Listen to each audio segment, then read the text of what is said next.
falamos sobre a oração, um pouco apenas, porque a oração é um tema muito profundo. E se nós fôssemos falar, o tempo não daria. E nós aqui estamos falando em breve palavras um pouco sobre a oração. Agora vamos falar um pouco também sobre o choro. Porque o tema desta diz: o choro fortalece a fé na oração. E vamos falar um pouco sobre o choro. Por que devemos chorar? Devemos chorar para sermos perdoados também, como você pode ler Lucas capítulo 7, versículo 48. Devemos chorar porque os homens não guardam a lei de Deus, como o salmista diz no Salmo 119, versículo 136. Torrentes de água nascem dos meus olhos, porque os homens não guardam a tua lei. Devemos chorar porque o Senhor habita com os que choram, como está na palavra do Senhor, que diz: no alto e santo lugar habito, como também com o contrito e abatido de espírito.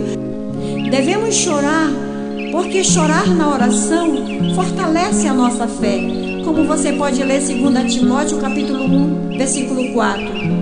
Agora, como devemos chorar? Será que existe um jeito de chorar, uma maneira de chorar? Existe sim. A palavra de Deus diz que aqueles que choram como se não chorassem. Está em 1 Coríntios capítulo 7, versículo 30, parte A.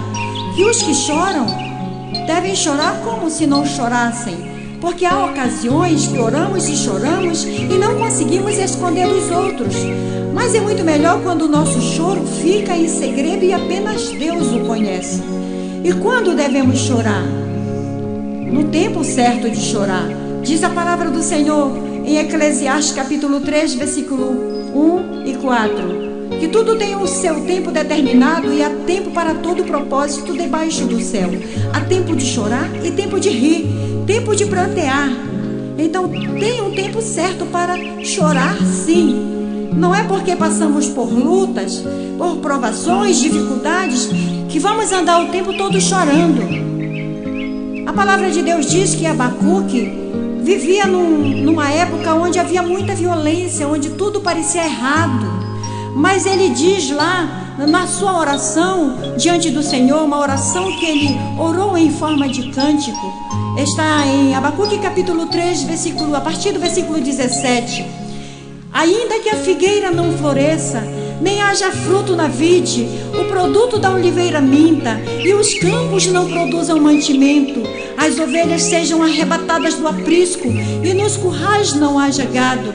Todavia eu me alegro no Senhor, exulto no Deus da minha salvação. O Senhor Deus é a minha fortaleza, Ele faz os meus pés como os da corça, e me faz andar altaneiramente, quer dizer, me faz andar nas maiores alturas. Abacuque vivia momentos difíceis, mas ele dizia que todavia eu me alegro no Senhor, eu me alegrarei no Senhor. A palavra de Deus diz em Filipenses capítulo 4, versículo 4, alegrai-vos sempre no Senhor. Outra vez digo, alegrai-vos. Então, amados, não é porque passamos luta, passamos dificuldades, privações, que vamos andar o tempo todo triste, chorando, para que todo mundo saiba que nós estamos sofrendo. Não, vamos nos alegrar no Senhor, ainda que a figueira não floresça. Vamos nos alegrar, exultar no Deus da nossa salvação, aleluia, porque há tempo para chorar. Louvado seja o nome do Senhor. Devemos chorar também quando o nosso próximo chora, como diz a palavra do Senhor em Romanos capítulo 12, versículo 15, e chorai com os que choram. Louvado seja Deus. Por quem devemos orar e chorar?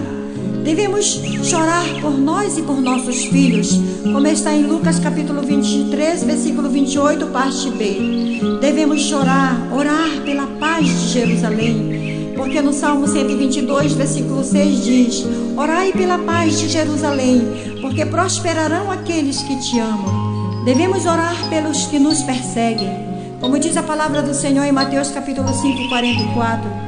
Orai pelos que vos maltratam e vos perseguem, para que sejais filhos do vosso Pai que está nos céus. Devemos chorar, orar pelas autoridades, pelas almas, pelos que se desviam do Senhor, como Jeremias orava, como ele intercedia, se bem que muitas das vezes o Senhor não responde, porque a palavra de Deus diz que por 3 vezes Jeremias orou e intercedeu pelo povo, e por 3 vezes o Senhor rejeitou a intercessão do profeta. Há momentos que Deus quer tratar com o povo, Deus quer tratar com aquela casa, com aquela pessoa. Então Deus é soberano e Ele responde segundo a sua vontade. Mas nós oramos, e é muito bom orarmos com lágrimas por aqueles que se desviam do Senhor, como está em Jeremias capítulo 9, versículo 1.